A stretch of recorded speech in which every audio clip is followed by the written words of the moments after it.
ప్రియమైన దేవుని కుమారుడా, జారస్త్రీకి గల ధైర్యము ఎట్టిదో సామెతల గ్రంథము 7వ అధ్యాయంలోని మరికొన్ని వచనాలు చూద్దామా? సామెతల గ్రంథము 7వ అధ్యాయము 13వ వచనం నుండి 20వ వచనం వరకు ఈ విధంగా రాయబడి ఉన్నవి.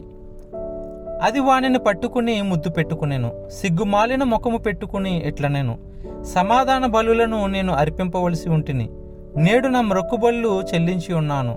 కాబట్టి నేను నిన్ను కలుసుకొనవలెనని రాగా, నిన్ను ఎదుర్కొనవలెనని బయలుదేరగా నీవే కనబడితివి. నా మంచం మీద రత్నకంబలను, ఐగుప్తు నుండి వచ్చు విచిత్రపు పనిగల నారదుప్పట్లను నేను పరిచి ఉన్నాను. నా పరుపు మీద బోళము, అగరుకారపు చెక్క చల్లి ఉన్నాను.